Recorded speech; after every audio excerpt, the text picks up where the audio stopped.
Alright, welcome back everyone to the channel, The Millennial Messiah, and we are going to continue on with our readings from the Lords of Easy Money. We are doing this reading because on this channel we believe that gaining knowledge and intelligence is part of becoming more like God, and so we are going to continue with Chapter 10, the Zirp Regime. When Jay Powell sat on Rexnord's board of directors and helped manage the company on behalf of the Carlyle Group, the executive team held their important meetings at hotels and country clubs rather than at the Milwaukee rather than at the company's headquarters built near the factory in west central Milwaukee. By 2014, the separation between Rexnord's leadership team and the rest of its workforce was made concrete and permanent. The executive team moved into a newly refurbished office building in downtown Milwaukee near a riverside pedestrian park. It was in one of those up and coming areas where once empty storefronts were being repopulated with wine bars, microberries, and Mexican takeout joints.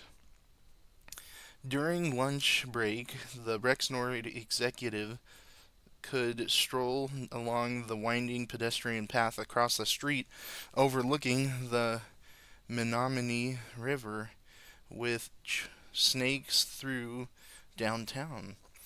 The new offices were a self-contained environment, elevated above the middle layers of management and thousands of employees who worked at Rexnord's global network of factories. These factories were seen as assets, and the executive team's job was to earn as much profit as possible from those assets. The effort was led by Rexnord's newly elected CEO, Thomas A. Adams. He had joined Rexnord as a finance guy back in 2004 when he was still in his early 30s. During his first years at the company, Adams worked under Jay Powell, giving Adams the chance to observe firsthand how the Carlyle Group earned hundreds of millions of dollars by owning the company for less than 5 years.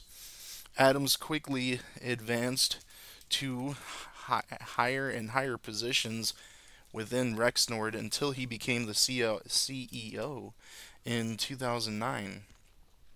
It is no coincidence that Rexnord's new chief executive had a background in finance rather than in engineering or manufacturing.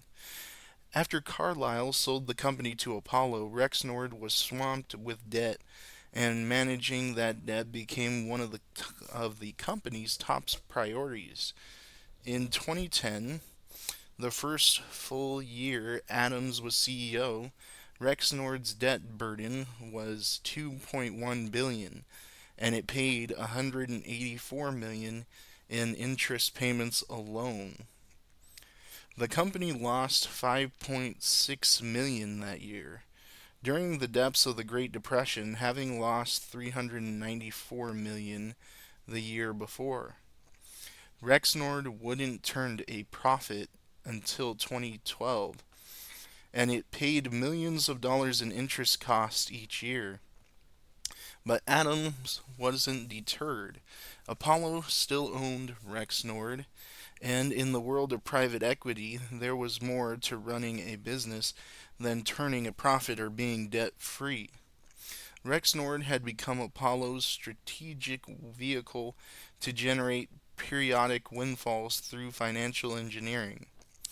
Right after Apollo bought the company, for example, it loaded Rexnord down with a 660 million in new debt, which was used to buy an industrial plumbing firm called Zirp Industries.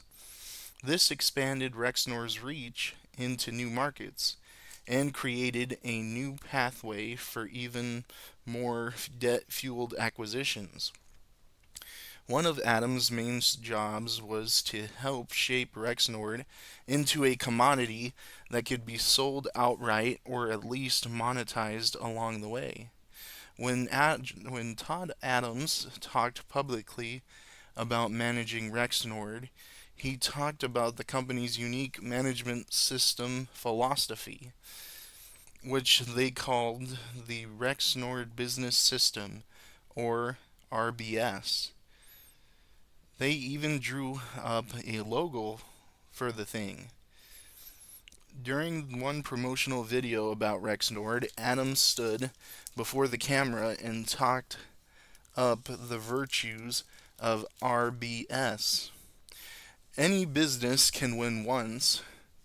Winning every day and in every market requires a repeatable process, Adams said.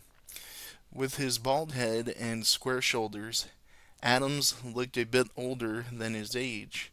He wore a dark suit with a white shirt and no tie, affecting the benign look of middle aged management everywhere. He said that the source of Rexnord's strength was from the wisdom and process encoded in RBS. And it was true that Rexnord's managers and employees were trained in the mantras and techniques of this management theory, but RBS didn't really explain what drove Rexnord. What happened on the factory floor was, in a very real sense, almost incidental to the company's overreaching and overarching strategy. Financial engineering was key to Rexnord's strategy. Rexnord, like any corporation, responded to the environment in which it operated, and that economic environment, starting in 2012, was dominated by the influence of Zirp. The abundance of cheap debt, the corresponding rise in asset prices, and the desperate search for yield pushed companies toward a certain set of broad strategies. The management team's biggest maneuvers had to do with leveraged loans and rising stock prices, rather than conveyor belts or ball bearings. The idea of spending money to research new products faded away in the glow of the new debt offerings. Rexnord was an early pioneer on this terrain, having been owned by private equity firms since the 1980s, with their debt driven profit models. But the company soon became a typical example of what was happening across corporate America as all the cheap money came flooding into the system through quantitative easing and Zirp. This strategy would prove to be wildly profitable for company owners and executives. Tom Adams, for example, earned a respectable 2.5 million in 2010, his first year of being CEO. But this was just the beginning.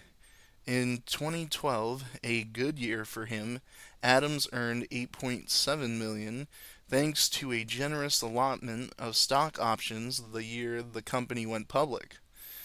Not every year was so great, but Adams was consistently paid more than 1 million a year, and he earned 12 million in one particularly good year.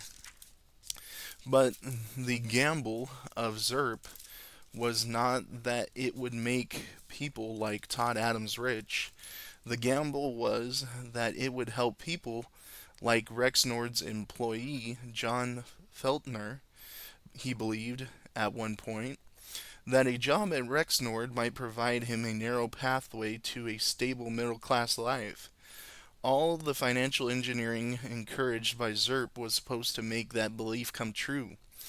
When John Feltner got the chance to interview for a factory job at Rexnord, he jumped in his car and drove for more than 15 hours overnight to ensure that he arrived at the interview on time. His big chance came in 2013 when Rexnord's factory in Indianapolis was hiring a machine operator. Feltner was born and raised there, but living in Dallas when he got the call. He had moved to Dallas after being laid off from a previous factory job. A position at Rexnord with the high pay it offered was worth extraordinary efforts. This was the thing about John Feltner. He was always game. He was willing to do what was needed to help feed his family.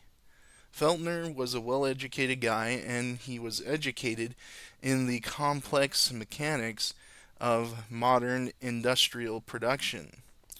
He had an associate's degree from ITT, Technical Institute, and had worked previously and on many various jobs as an engineer, at one point designing the complex piping systems used inside refineries. He then moved into factory work. Feltner knew how to work hard, and the fact that he and his wife had 3 children tended to focus his mind on the task at hand. Unfortunately, Feltner's adult life happened to coincide with the epochal collapse of America's manufacturing sector. This meant that his career was punctuated by wildly destabilizing layoffs and dislocations. When Feltner was growing up in Indianapolis during the 1970s, the eastern part of town was a busy hive of factories and distribution centers. The appetite for labor seemed almost bottomless. There was an old joke in town that a person could get fired in the morning and have a new job after lunch. But one factory after another was closing. If someone was firing in the morning, they might very well be kicked out of the middle class for good. Feltner had earned about $60,000 a year as an engineer designing pipe systems when he was young. When he got a factory job at the auto parts maker Navstar, he earned between $80,000 and $90,000 a year. He got laid off from that job in 2007, which was what prompted him to move to Dallas to work for an insurance company. He didn't make as much money in Dallas, but Feltner was always willing to obey the new rules of American economic life. When he was knocked over, he got back up. When one job disappeared, he trained himself to get a new one. Reinventing yourself, you use a little bit of everything from the past, Feltner said. I always call it like modeling Play-Doh. You change, and now you know you're something else. That's why Feltner was willing to drive 15 hours overnight to get an interview at Rexnord. It was one of the last opportunities he might get at a stable working life. The Rexnord plant was located on the far western part of town, just north of the airport. The building was enormous, the size of a city block, and surrounded a crowded parking lot full of cars. Feltner arrived on time for the 7 a.m. interview. When he sat down, the guy from Rexnord made small talk and asked Feltner how long the commute had taken him that morning. I thought he was serious, and I said 15 hours, Feltner recalled, and he said, "Excuse me?" I said, "Bud, I don't know if you realize this, but I live in Dallas, Texas." During the interview, Feltner said that he would be willing to pack up everything and report for work the following Monday. But he didn't get the job. The managers were worried he didn't have enough experience. He got called in again, however, for another interview. He went through the whole process a second time, only to be told again that he lacked experience. This time, Feltner pushed back. He is a big, burly guy with a burly frame and big tattoos covering his shoulders. He has an intimidating goatee and wears a very large and somewhat scary looking rings on his finger. But when Feltner talks, he isn't brutesque or tough. He is persuasive and surprisingly even tempered. Feltner told the Rexnor interviewer that his character mattered more than experience. I said, I come to work every single day. If you want a guy who's going to come in and work and I can learn anything, well, then I'm your man. Hire me. Feltner was hired. He was put in charge of an enormous fabricating machine called a Johnford mill, which he came to believe might be the oldest and worst maintained machine in the entire factory. He came to know it intimately, and 7 years later he could remember its designated number, like the phone number of an old friend. It was machine number 5898. The Rexnord factory made highly specialized and heavily engineered ball bearings that were used in airplanes, cement factories, and manufacturing plants. A single Rexnord ball bearing might cost about $1,800. This value was created in a relatively tough environment. Feltner's workstation was cold in the winter and hot in the summer. During the hot months, he'd wear a t-shirt, shorts, and steel-toed boots. But those were perks. Feltner joined the local United Steelworkers Unit at Rexnord and eventually ran for election to be a union official.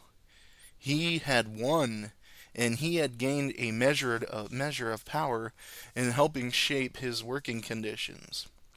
Feltner and his wife Nina moved the family back to Indianapolis area. They settled in a suburb development east of the city, in a little town of Greenfield, where they rented a tidy home in a newly built cluster of houses besides a giant cornfield. Feltner and Nina had stuck together through the long season of instability and hardship. Now they were back in their hometown with health insurance and a reliable income from a unionized job. Feltner had fought hard for this privilege. The house that John and Nina were renting was near the corner of Mozart and Silver Spoon Drive. Almost as soon as he started working, the Feltners started saving money to buy it.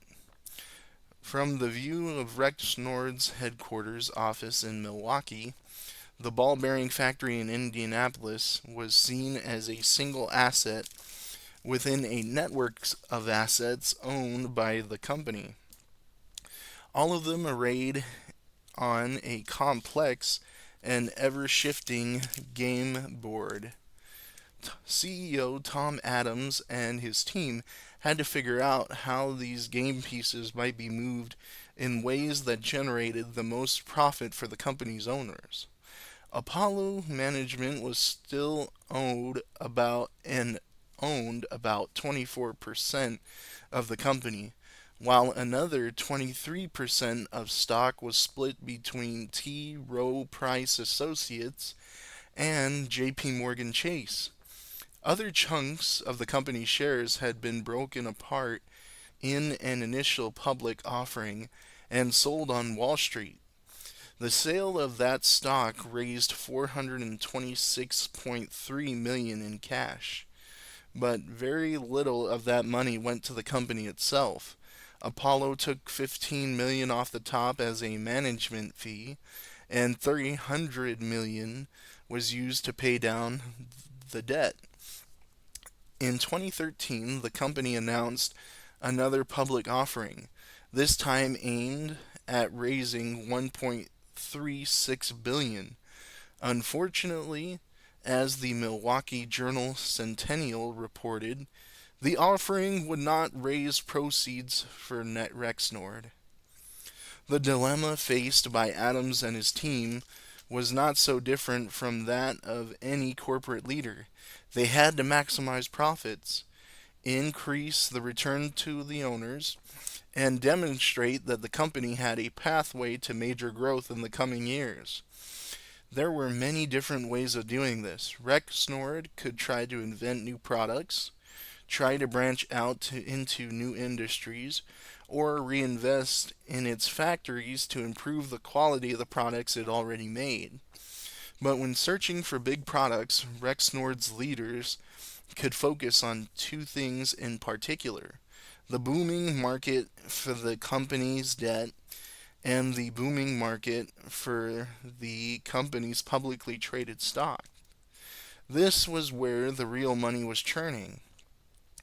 The debt market seemed like the most pressing concerns. Every decision that Adams and his team made had to be considered within the context of Rexnord's debt load. In 2014, the company still owed $2 billion in debt. It paid $109 million in interest payments that year, while earning only $3 million in profit. Rexnord's leaders spent a lot of their time working with Hetu and Credit Suisse to roll and refinance the debt on a more consistent basis. Rexnord's debt was still rated as junk, and it paid more money on interest costs than it earned in profits every year until 2020.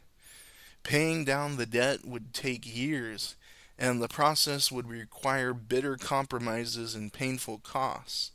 This wasn't the stuff of an exciting corporate strategy. There were more energizing opportunities presented by the rising stock market. One of the strange realities of the Zirp era was that even though overall economic growth was anemic, the growth in asset prices was spectacular.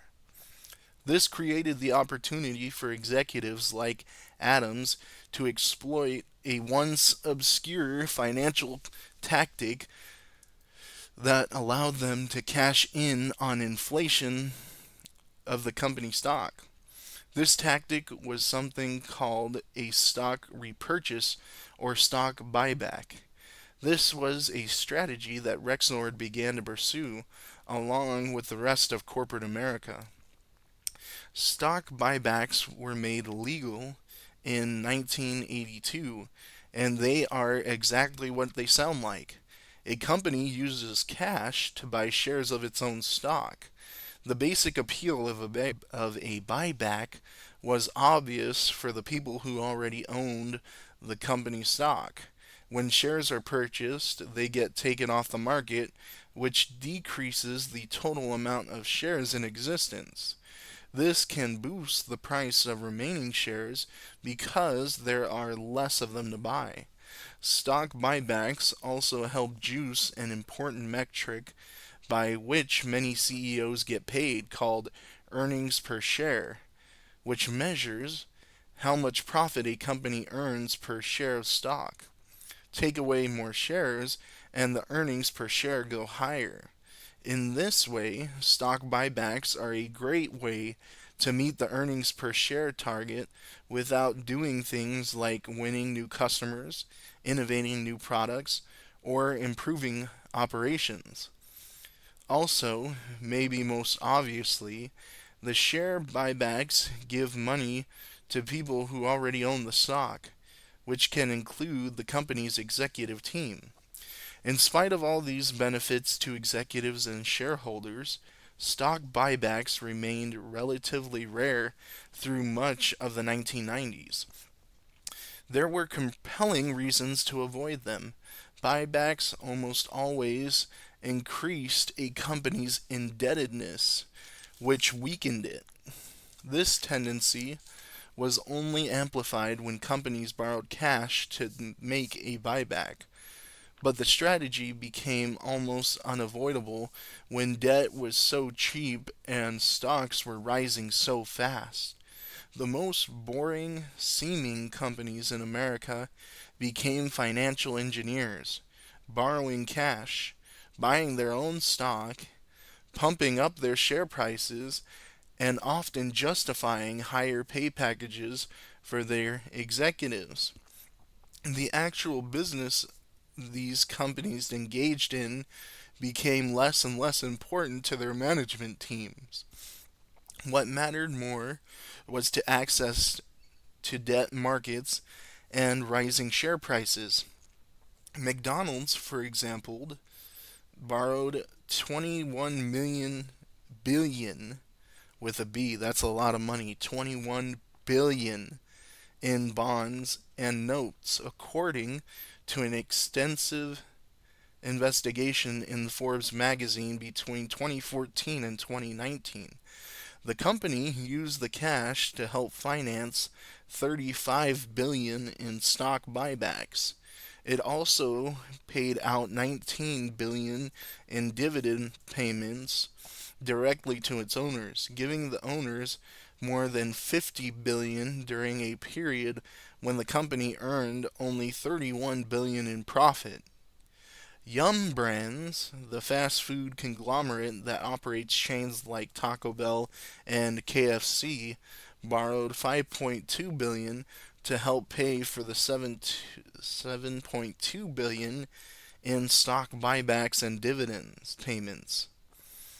The buybacks made these companies more vulnerable to an economic downturn by increasing their debt loads and reducing their equity.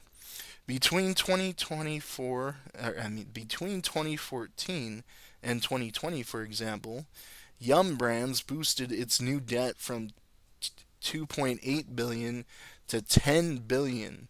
This meant that its debt went from 42% of its total sales to 178%.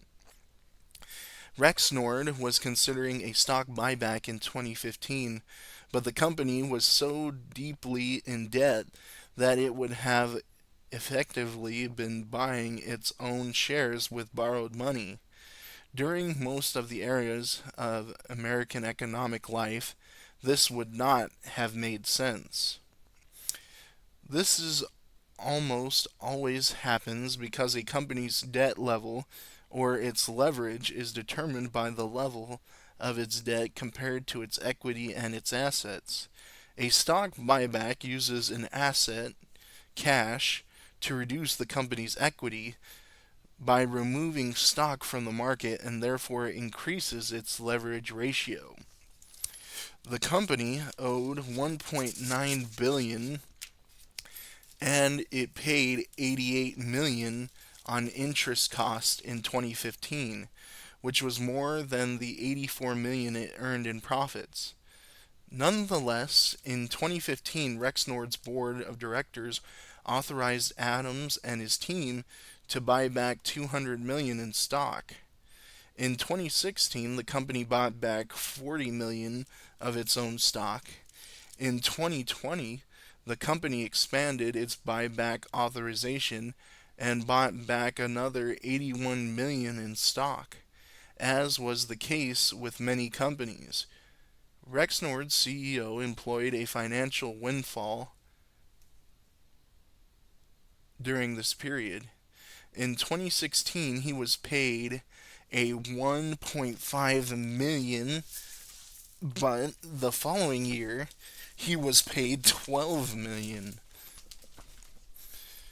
mostly in stock awards. And in 2018, he would earn 6 million. The Federal Reserve was encouraging this kind of activity, and it knew that it was encouraging it. But Rexnord stock buybacks were seen by the Fed as a means to an end. It was okay if CEOs used debt to help engineer multi-million-dollar paydays as long as the prosperity was eventually dispersed through the wealth effect to neighborhoods like the Feltners near Silver Spoon Drive. Feltner was a longtime union guy, and he believed that work life was dictated by rules and contracts. The labor union and management sat down and negotiated the rules, agreed to them in writing, and then both parties had to abide by them. He was a stickler for this stuff. But Feldner believed that the rules were increasingly tilted against employees. One big change had come years earlier.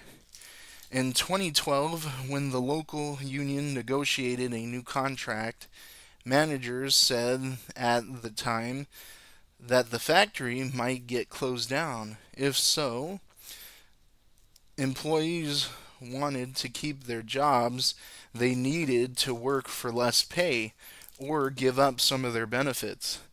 The union reached a compromise. It agreed to a two-tiered pay scale under which new hires would earn about $5 or $6 less each hour than existing employees.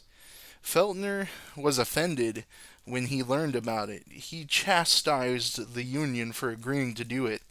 They've already split our local in half. They're going to divide and conquer, Feltner said. When it came time to renegotiate the labor contract, the union pushed to get rid of the two-tiered system. Surprisingly, management agreed. But this was actually troubling to the union. Management had given up too easily. Maybe they did it because they knew the factory was closing. In May 2016, Rexnord made an announcement that made it clear the rules would be changing once again. Unfortunately, the announcement wasn't written in a way that anybody could understand except for a very small group of people who worked in corporate finance. Rexnord announced a new change of control policies regarding the way that pay and benefits would be administered if the company were taken over. In the world of mergers and finance, this was an advertisement that all but declared, "We are for sale." Todd Adams and his executive team were doing things that would make Rexnord more attractive to an outside buyer. The company was still deeply indebted, but it had been slowly rotating off some of its loans, beating down its debt from $2.4 billion in 2012 to $1.9 billion in 2016. But Adams had also launched another important initiative, one that had a far bigger impact on the lives of Feltner and his coworkers. This initiative had a rather bloodless name.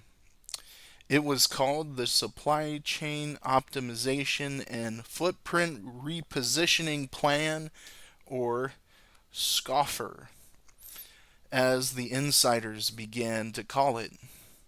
Under the SCOFR plan, Rexnord would reevaluate its entire game of board of assets, evaluating how each one might be moved, improved, or liquidated in a way that benefit the company stockholders and burnish its financial statements.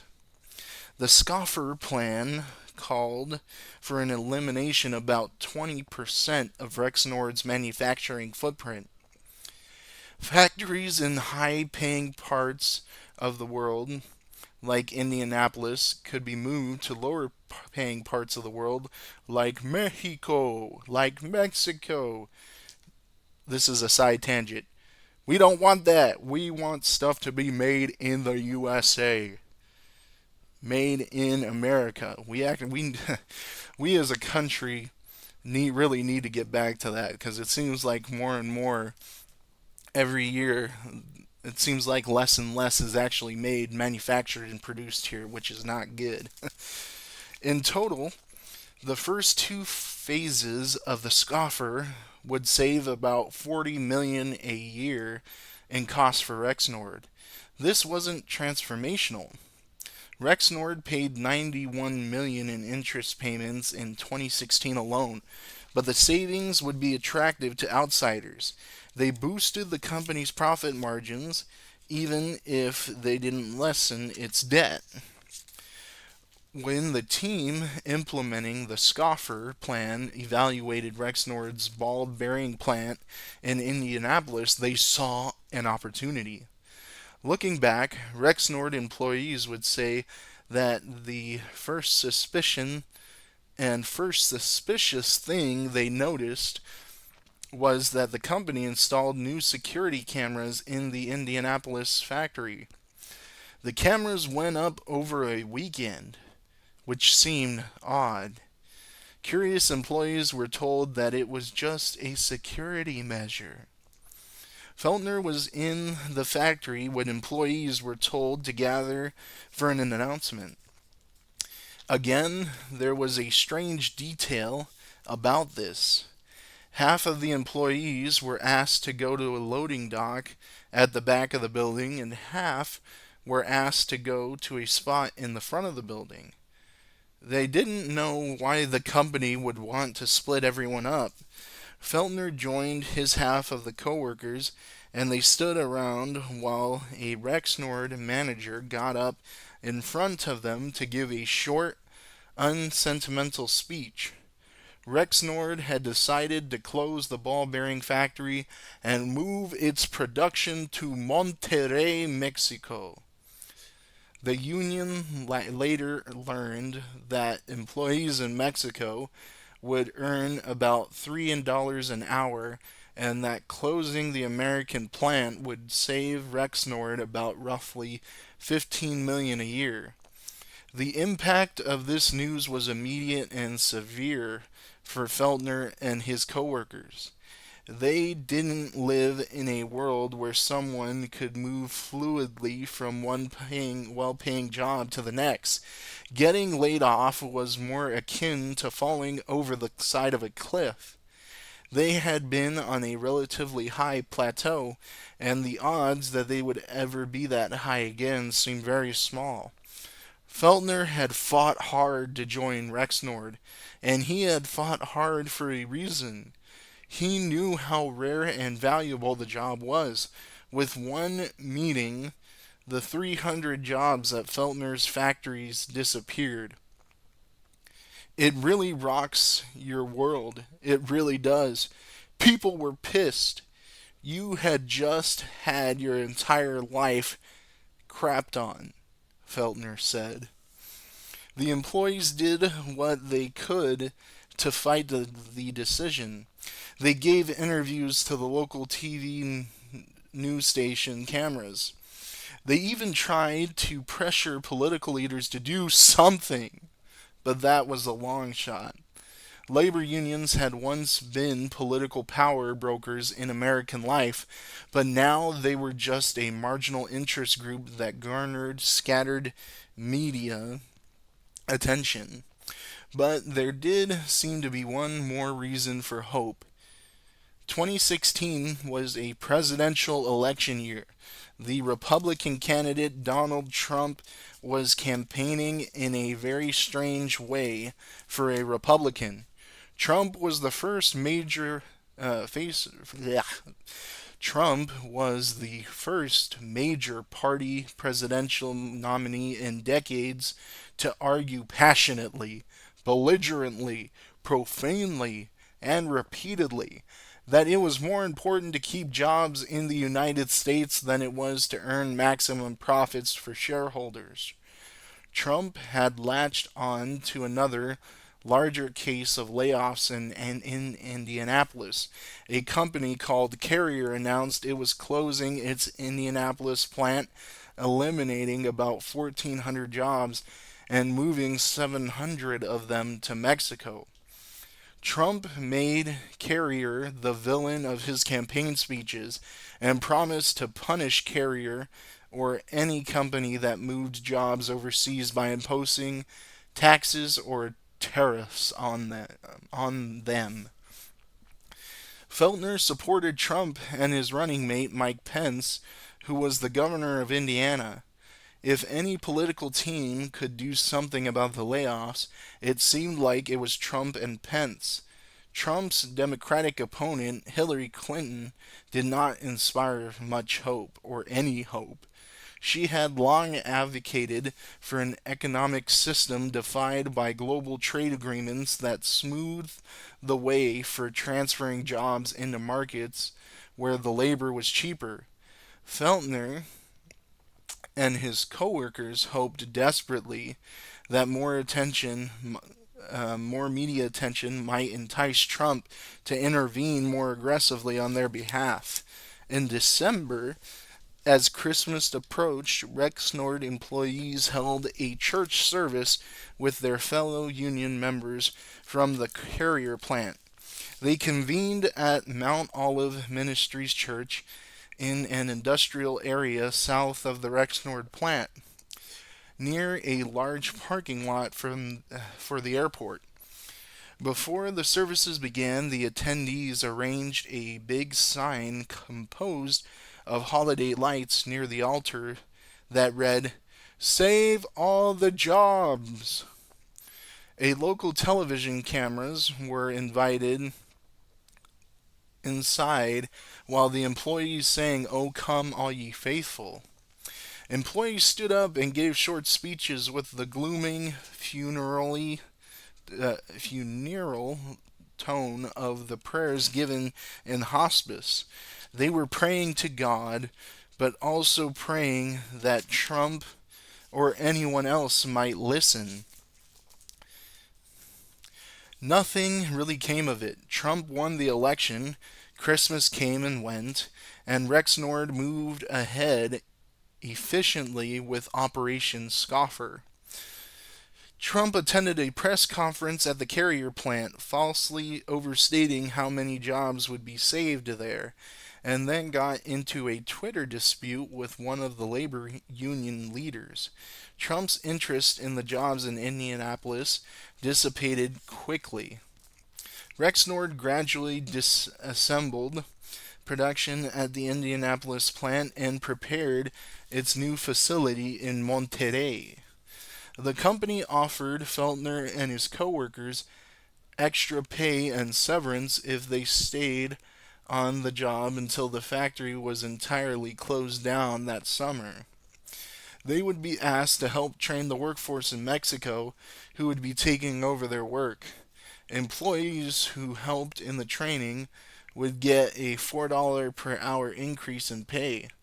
Feltner's one act of defiance, his rebellion, was refusing to sign up. "There's absolutely no way I'm going to train this guy to take my job," he said.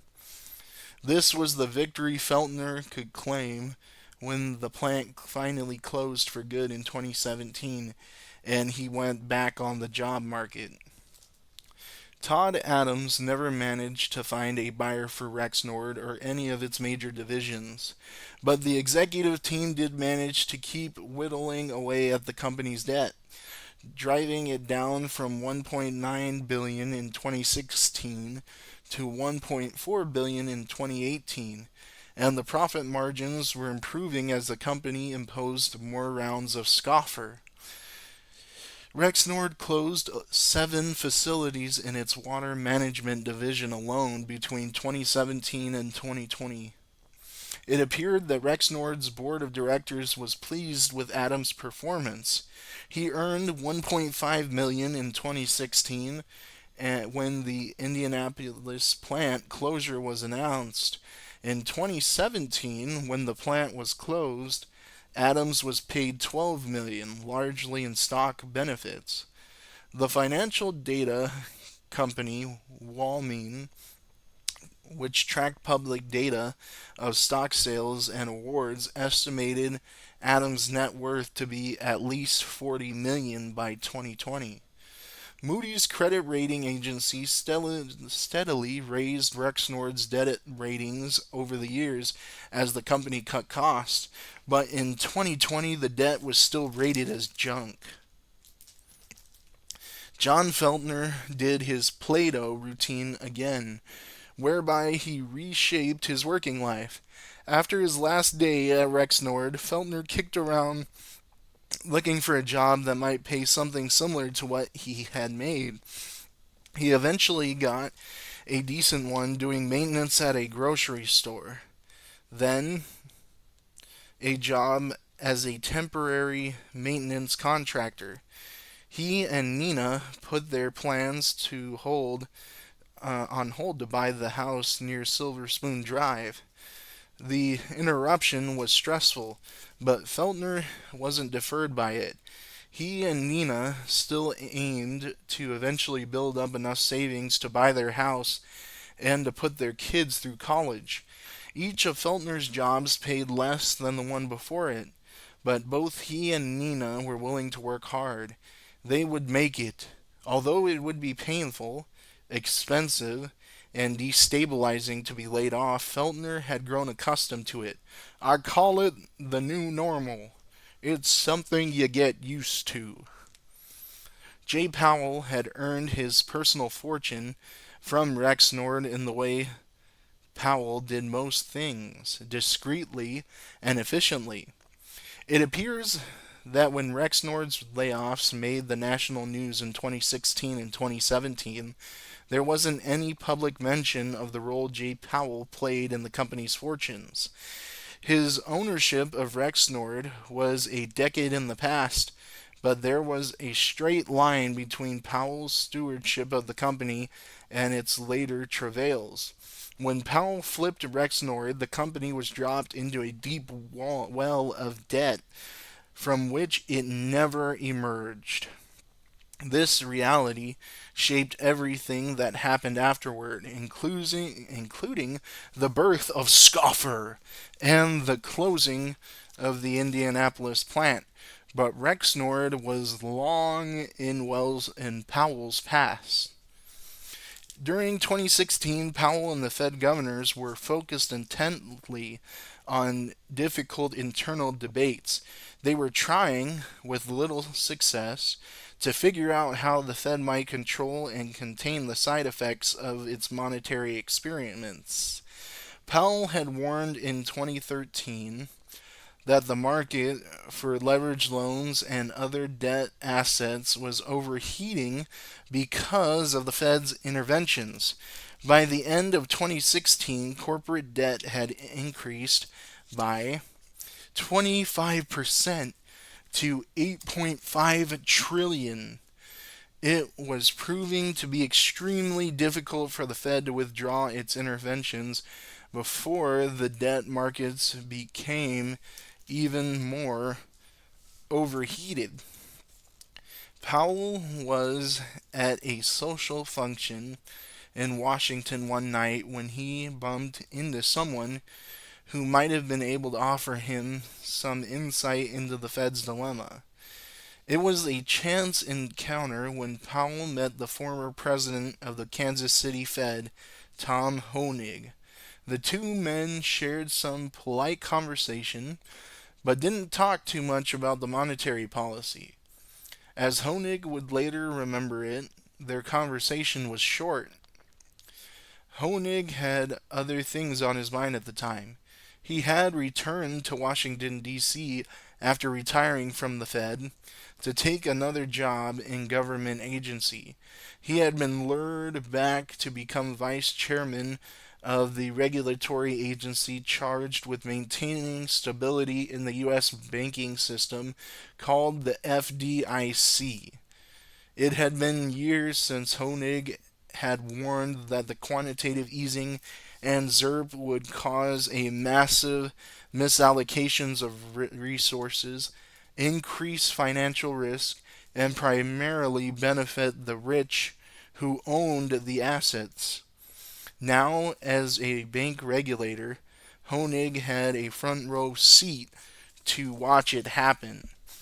He had the responsibility to help clean up the damage if those risks ever again spilled into the open.